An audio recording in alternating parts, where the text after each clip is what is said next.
Olá, está começando a análise direta aqui dos estúdios de São Paulo para o Brasil todo e mais 55 países com um assunto que interessa a todos. Hoje nós vamos conhecer a história de um homem que foi além do sucesso, a busca de um sonho. O meu entrevistado de hoje veio falar sobre a história de vida e de carreira dele, além disso, sobre inteligência artificial. Ele é engenheiro mecânico, mestre e doutor em engenharia, professor na Universidade de Santa Catarina, coaching, palestrante e pós-doutorado na NASA. Professor doutor Johnny Carlos da Silva, tudo bom? Seja bem-vindo. Prazer, Patrícia, estar aqui falando com você, interagindo com o seu público do Análise Direta. E a gente também, o prazer é nosso. Tudo bem. Muito bem-vindo. Bom, vamos começar por uma curiosidade. Né? Você é da Paraíba. Eu sou de João Pessoa, Paraíba. E o que você... Bom, você é de João Pessoa, Paraíba. E o que você foi fazer em Santa Catarina? Na verdade é assim, Patrícia. Eu costumo dizer que a decisão mais difícil, mais acertada da minha vida, eu tomei quando tinha 22 anos. Eu me formei em engenharia mecânica em João Pessoa. Inclusive, fiz meu estágio aqui em São Paulo. Eu morei em São Paulo um curto espaço de tempo, em 85. E aí, depois de me formar como engenheiro, eu fui trabalhar numa empresa da área de alumínio em São Luís, Maranhão. E com um pouco menos de 2 anos de trabalho dessa empresa, eu tomei a grande decisão da minha vida, que foi ir fazer mestrado em Florianópolis. Isso foi início de 88. Já se vão lá quase 30 anos, na verdade, né? E por quê? Por quê que você por quê? Então, assim... Como engenheiro mecânico, eu já trabalhava como engenheiro mecânico, mas o tipo de trabalho que eu tinha numa fábrica que o produto final era essencialmente metalúrgico, era um lingote de alumínio, meu tipo de conhecimento não agregava muito valor naquele produto final, diferente do conhecimento de um metalúrgico, do engenheiro metalúrgico ou de um engenheiro químico. E eu percebi que, tecnicamente, eu estaria limitado naquela empresa. Eu teria que fazer o que chama de carreira Y, não teria tanto a parte técnica, eu teria a parte gerencial. E eu não queria a parte gerencial tão cedo. E aí eu disse, não, eu vou buscar o conhecimento. Então, se você me perguntar com uma frase, o que me fez mover essa carreira que você citou aí foi a busca pelo conhecimento. E aí eu fui para Santa Catarina em início de 88 para fazer mestrado lá. E por que você escolheu justamente Santa Catarina? Pô, aí é uma outra história. Assim, eu tinha materiais, assim que me formei, materiais de 3 escolas, né? E eu escolhi Santa Catarina porque era a possibilidade de aliar o que eu achava um crescimento profissional buscando o mestrado, mas também uma qualidade de vida melhor. As outras eram em cidades maiores, assim, né? E como eu tinha feito meu estágio aqui em São Paulo, em Sampa, que eu costumo chamar, eu falei, cara, eu gosto de São Paulo, mas não para morar. Então eu fui morar em Florianópolis, Santa Catarina.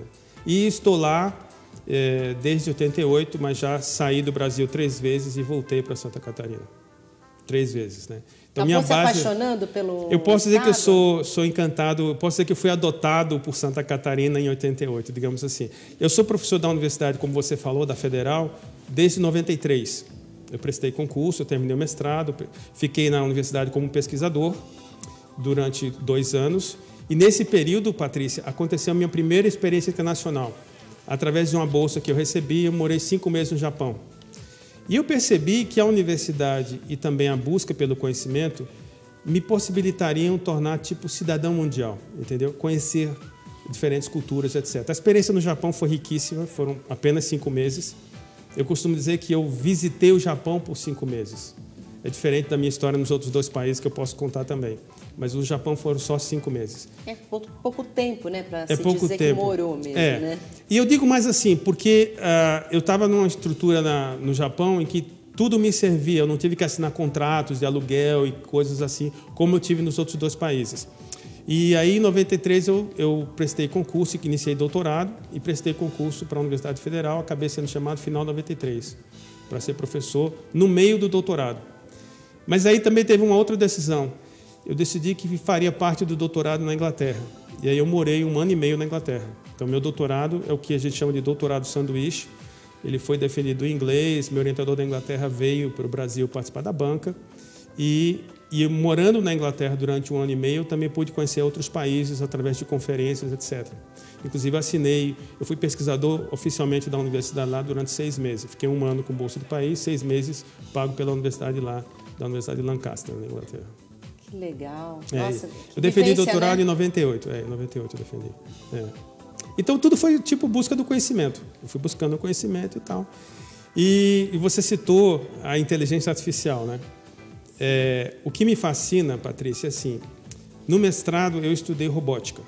Trabalhei com robótica. E robótica é uma sub-área da inteligência artificial. Sim. A IA é mais ampla e tem várias sub-áreas. Mas o que é fascinante é que quanto mais você estuda a IA, mais você aprecia o ser humano. Por quê? Quer dizer, depende de você ter essa abertura para apreciar o ser humano. Porque o que a IA tenta fazer é mapear através de máquinas e sistemas computacionais, software, o que o ser humano naturalmente já faz. Imitar o ser humano, exatamente. Né? Então, porque hoje a gente tem robôs aí que exatamente. São cópias assim, fiéis do ser humano, e a ideia é que ele fique cada vez mais parecido, né? Existem pesquisas, inclusive, para fazer o que chama de mapear expressões de emoção. Então, você constrói máquinas e essas máquinas têm vários servomotores na face para que você consiga mapear as emoções de surpresa, de felicidade, de raiva, etc. Isso é uma pesquisa também da IA. Mas a minha área não é robótica. A minha sub-área de pesquisa chama-se sistemas especialistas, ou sistemas inteligentes. Software. Criar software para mapear o conhecimento dos humanos, dos especialistas humanos. Mas o que me fascina é a busca pelo conhecimento em qualquer área, né? E a IA é uma grande área, assim.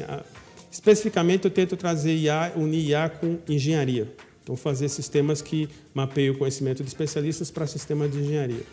E a minha trajetória na universidade, eu criei essa linha de pesquisa dentro da engenharia mecânica, de inteligência artificial.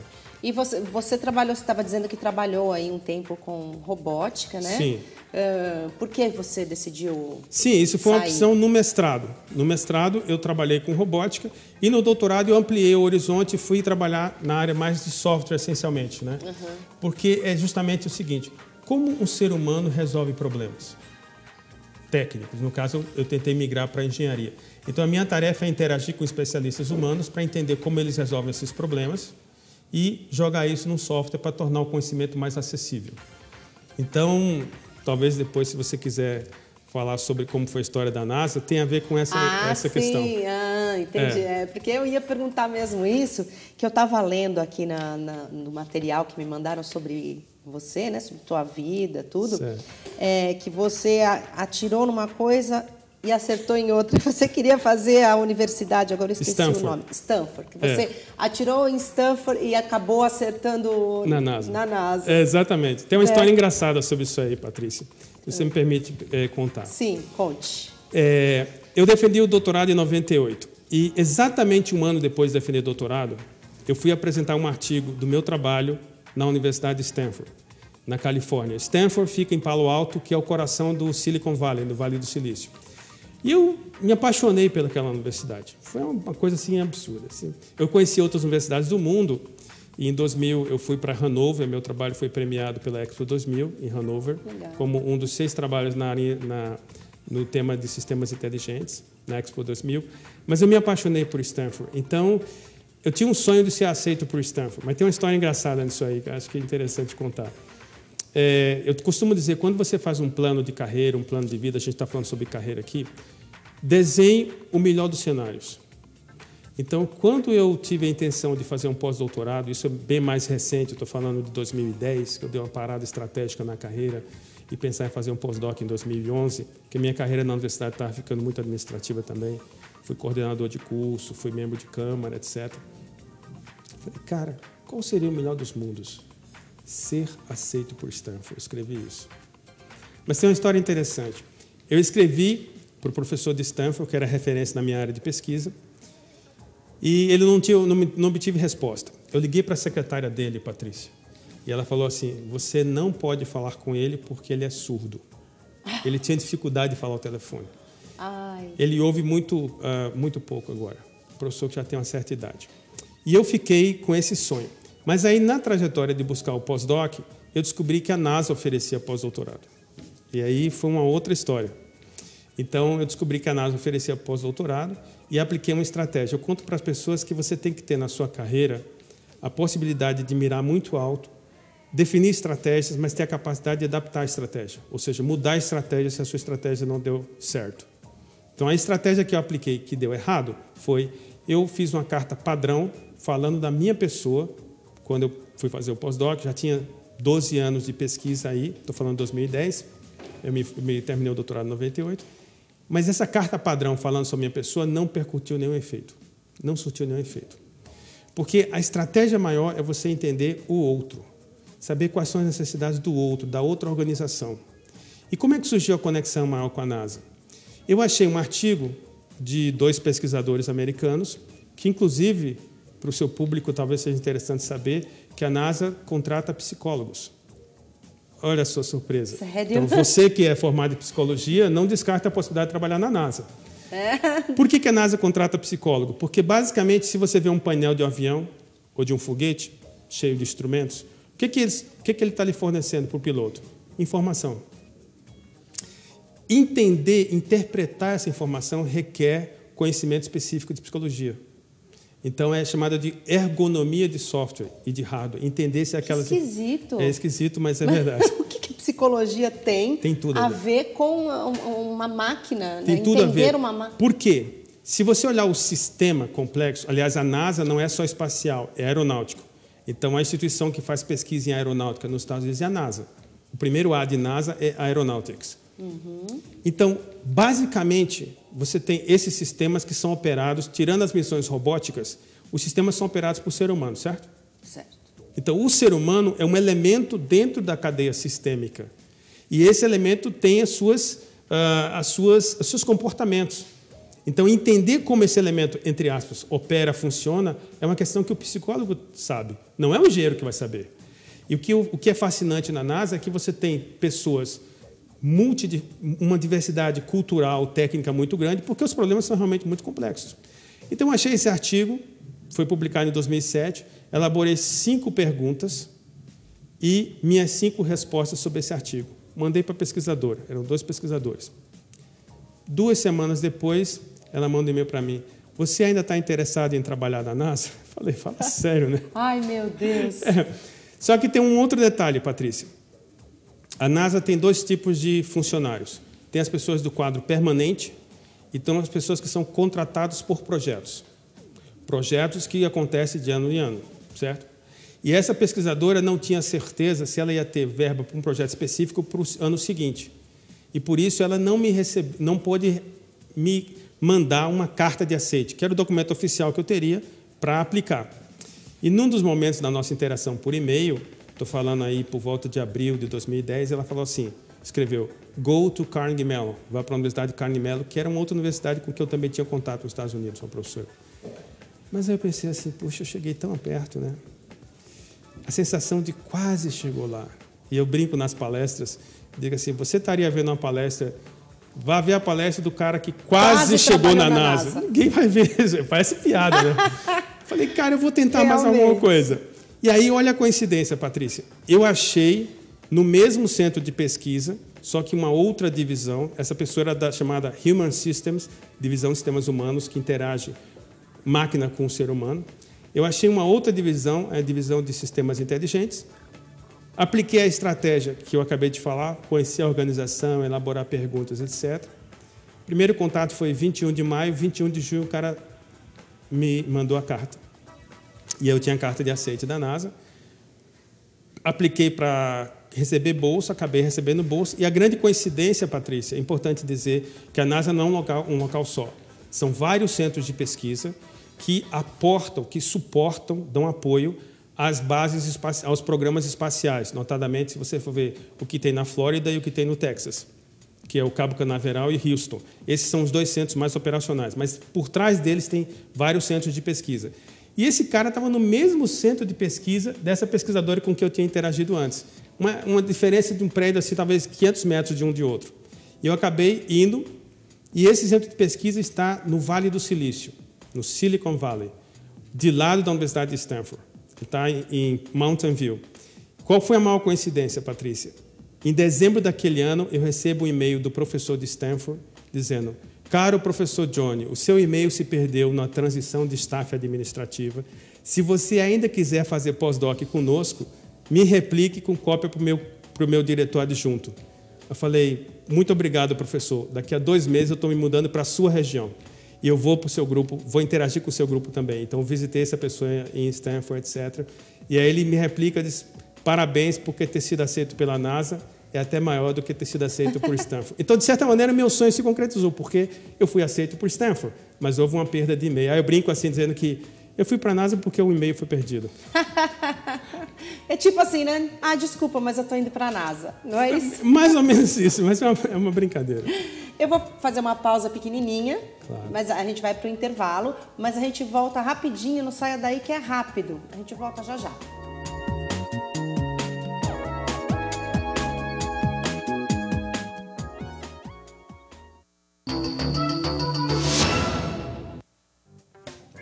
Estamos de volta com o programa Análise Direta. Hoje eu estou conversando com o professor Johnny Carlos da Silva. Ele é palestrante e ele fez pós-doutorado na NASA. E eu quero saber como foi isso, né? Como foi essa experiência?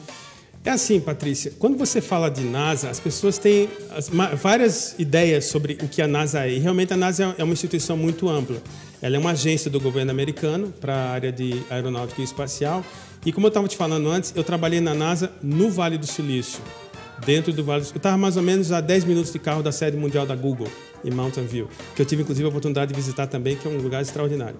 Então, assim, a NASA tem vários projetos, várias divisões, e eu trabalhei ligado a 2 divisões. A divisão de sistemas inteligentes e a divisão de sistemas humanos. Fazer sistemas que interagem homem com máquina, basicamente isso.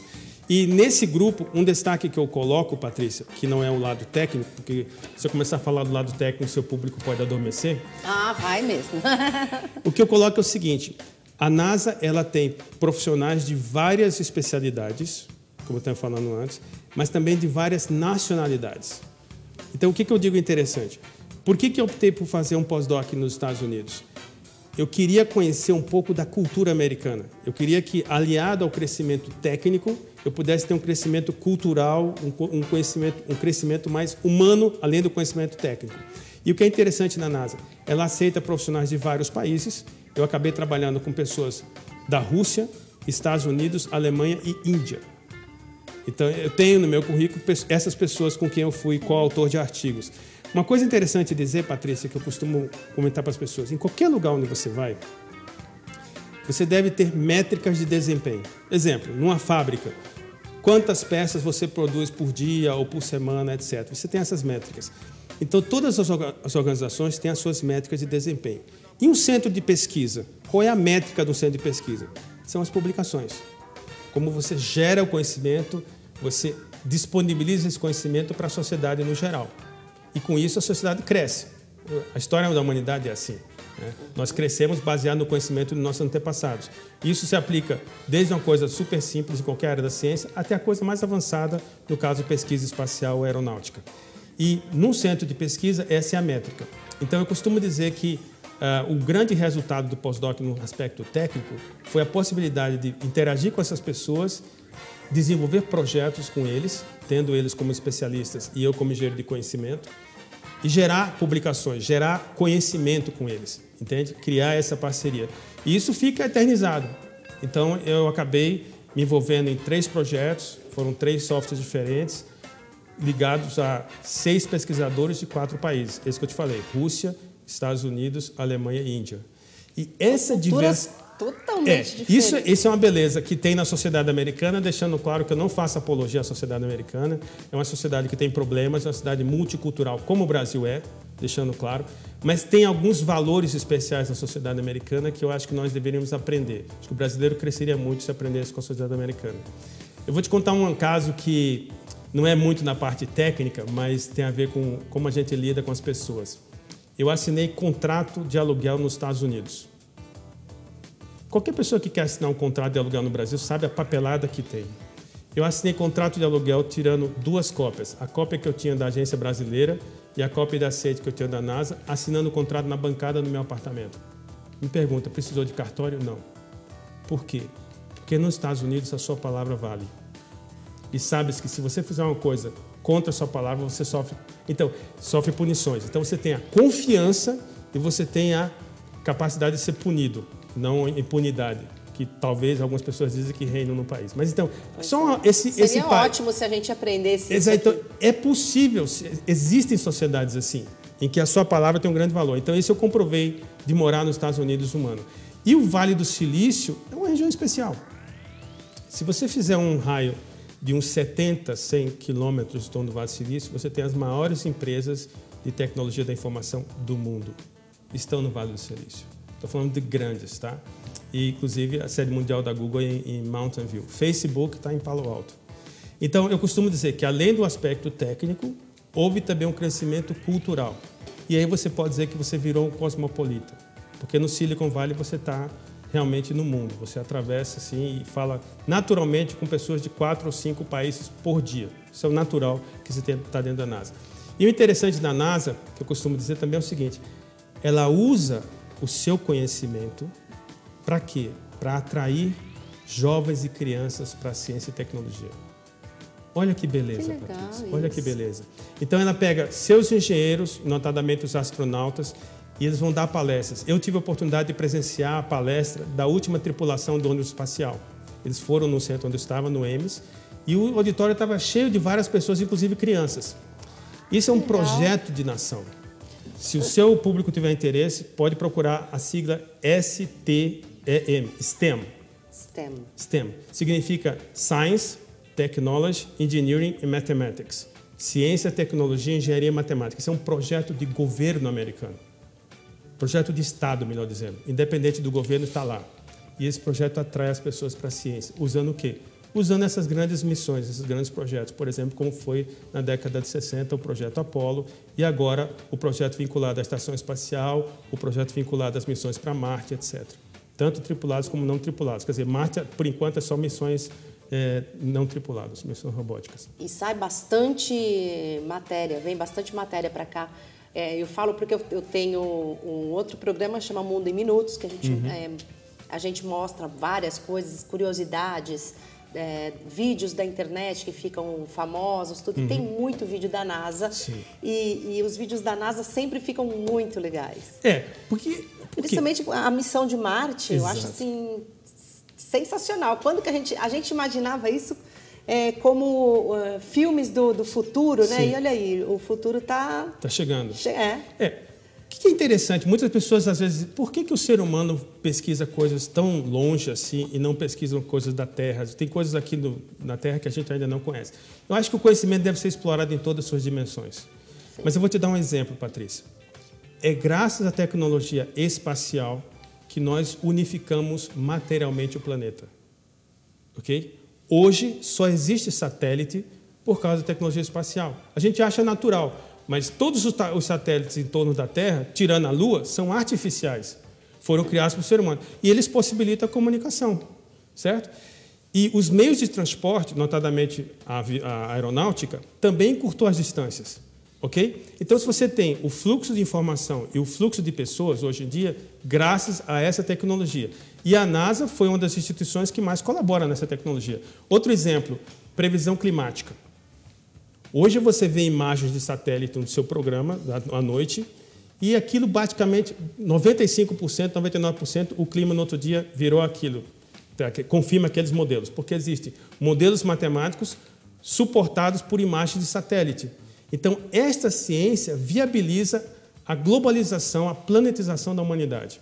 Existe um slogan, Patrícia, que eu acho super importante. Diz assim, a Terra é um só país e os seres humanos seus cidadãos. Eu acredito nisso. Eu realmente acredito.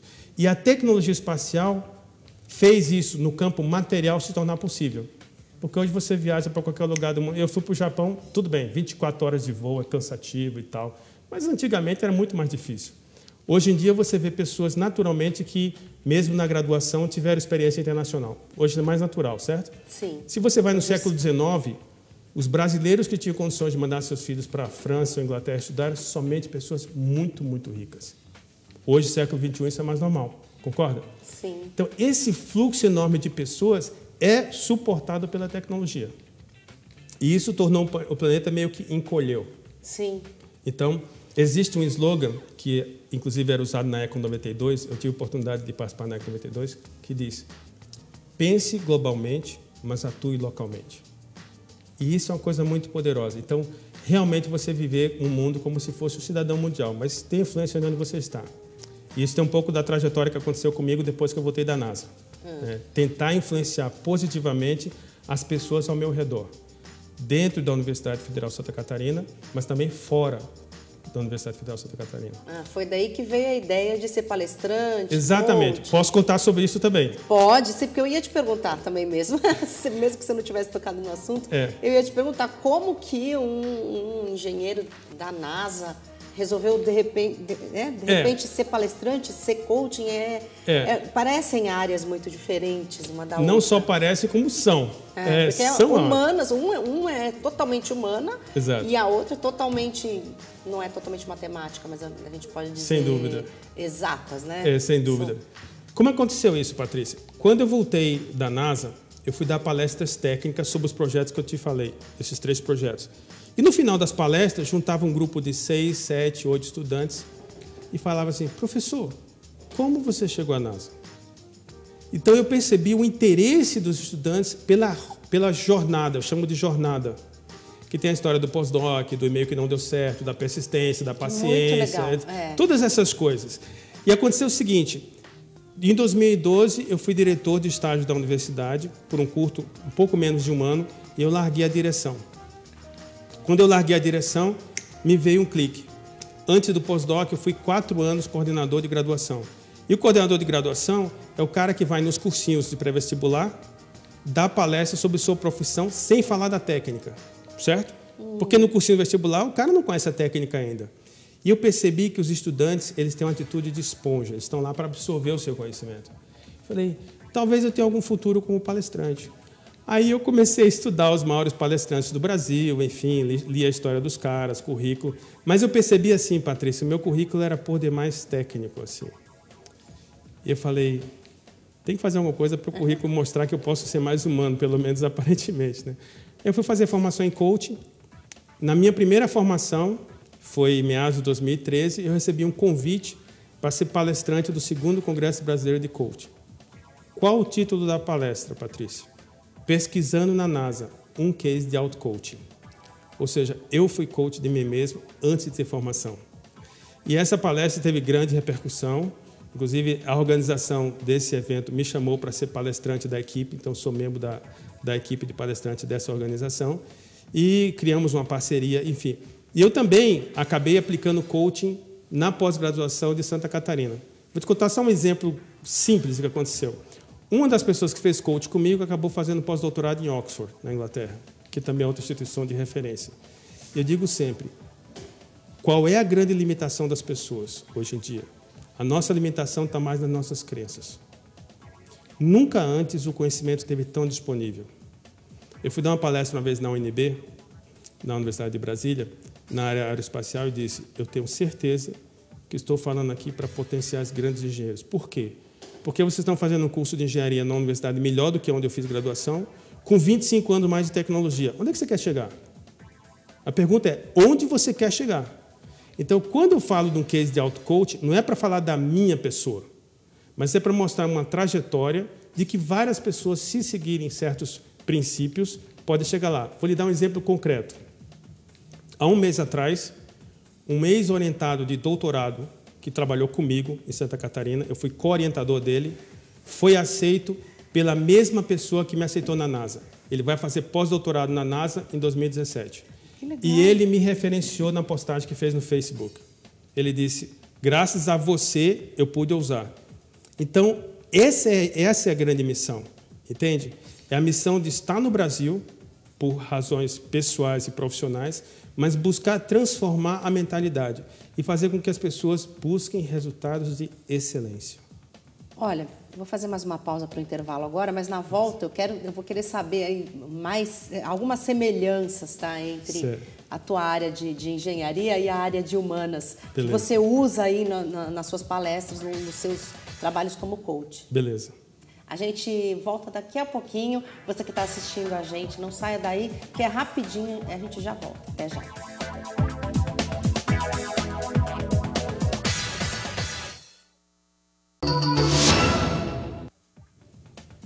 Estamos de volta com o programa Análise Direta. Hoje eu estou conversando com o palestrante, professor Dr. Johnny Carlos da Silva. Ele é especialista em engenharia, né? E fez o pós-doutorado na NASA. E aí a gente começou a falar aí um pouquinho sobre o seu começo como palestrante, como coach. Eu queria que você traçasse algumas semelhanças entre o seu trabalho como engenheiro, tudo, e o trabalho como coaching. Assim, o que você utiliza? Legal. De cada característica de cada profissão para interagir com a outra. Tá, eu vou te falar uma coisa, Patrícia. Quando eu fiz a minha primeira formação em coaching, foi em meados de 2013, durante a formação eu tinha lido antes livros, artigos sobre coaching, mas durante a formação eu percebi uma grande semelhança entre o trabalho de um coach e o trabalho de um orientador de pós-graduação, o cara que orienta mestrado e doutorado. E eu já tinha mestrandos e doutorandos que tinham feito mestrado e doutorado comigo como orientador. E eu percebi isso, porque um orientador, ele sabe o caminho. No final de uma pesquisa de mestrado e doutorado, é possível que o cara que termina saiba mais do que o orientador naquele item específico, mas o orientador consegue ver a trajetória, mostra a trajetória. Eu percebi essa conexão. E eu falei isso com o meu trainer. Falei, olha, existe uma conexão aí. Ele falou, legal, então pode aplicar coaching na pós-graduação. Então eu digo assim, um professor, as pessoas perguntam, eu sou engenheiro, porque eu dou aula de engenharia, tenho formação em engenharia, mas eu sou professor, eu trabalho com gente, tá? Dando formação. E quando você faz um trabalho ligado à orientação de mestrado e doutorado, você está muito mais focado no interesse do pesquisador, naquilo que atrai o pesquisador, na sua história de vida e tal. E isso tem muita semelhança com o coaching. Eu vi esse paralelo. Não é a mesma coisa, mas é muito semelhante.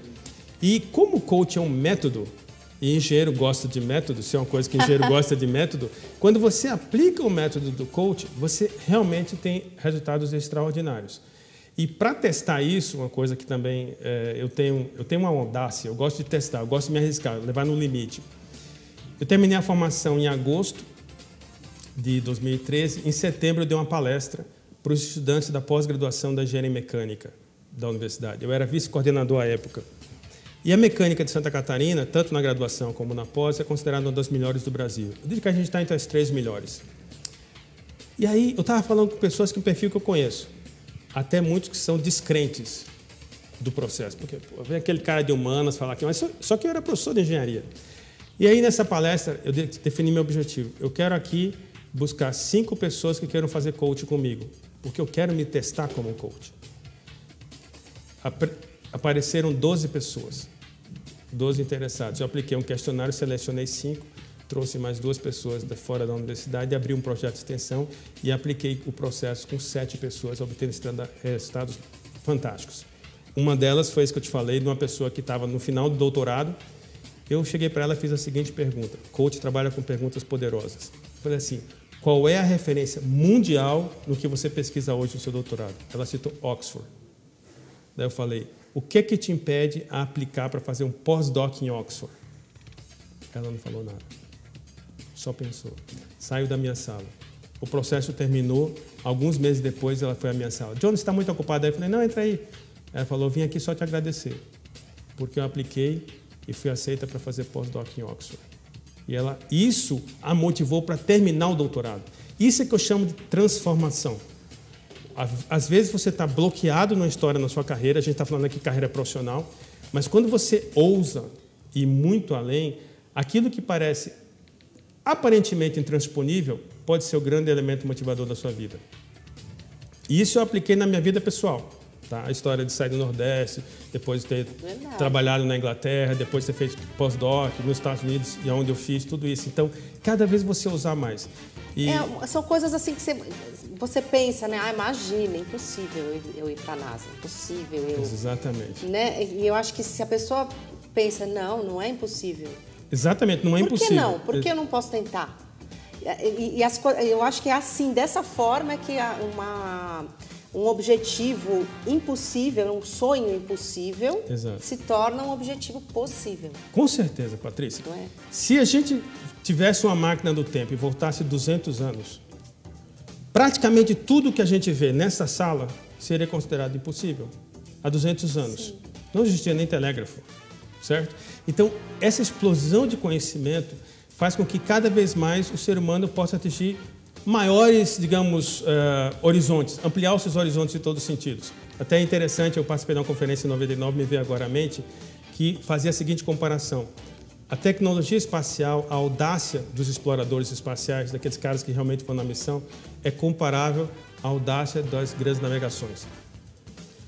Quando o ser humano morava, quando a gente está falando da história mais eurocêntrica, quando tinha civilizações na Europa, eles não sabiam o que estaria do outro lado do mar.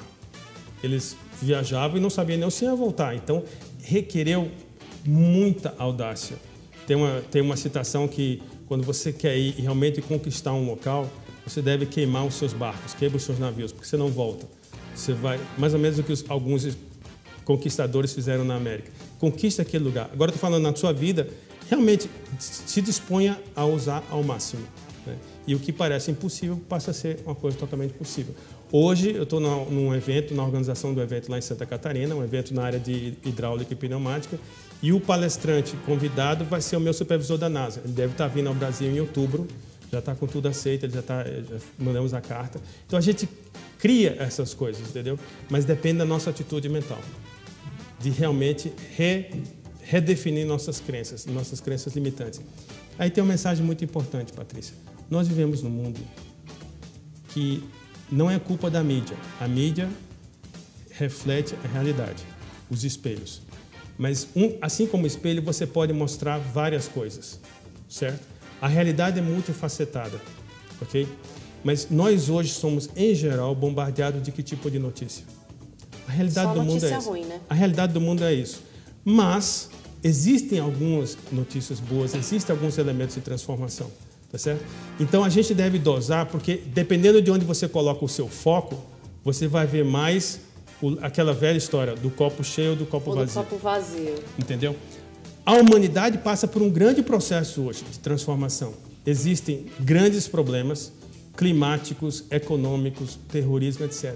Mas também existem muitas pessoas trabalhando para que esse planeta seja unificado em vários sentidos, tanto tecnológico como também humano. Eu acredito nisso também, Patrícia. Você acredita que tem uma frase que também diz que tudo que existe hoje existiu antes na cabeça de alguém? Isso que eu ia te falar. A realidade do ser humano é seu pensamento. A realidade do ser humano é seu pensamento. Tudo que você vê, tirando os elementos essencialmente naturais, foi criado antes do pensamento de uma pessoa. Eu estava lendo outro dia sobre Walt Disney. E que foi daí que eu lembrei, né? Porque nesse mesmo artigo estava dizendo essa frase, que tudo que existe hoje já existiu na cabeça de alguém. Que ele, antes de existir a Disney, existia na cabeça dele já. Exatamente. O Walt Disney é considerado um grande exemplo na área de empreendedorismo nos Estados Unidos. E, obviamente, quando você traça um grande projeto de sua vida pessoal, empresarial, etc., vão ter forças que vão dizer, não dá, isso não pode, às vezes é parente, às vezes pessoas juntas e tal. E você tem que quebrar essas barreiras e avançar. Eu acredito que isso é possível.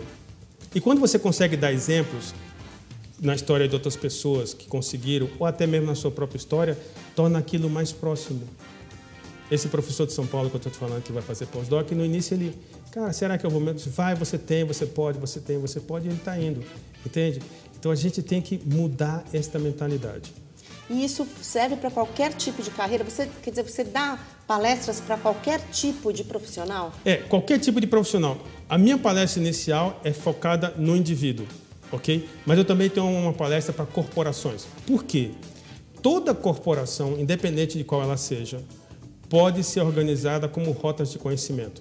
Isso é um termo um pouco estranho para muitas pessoas.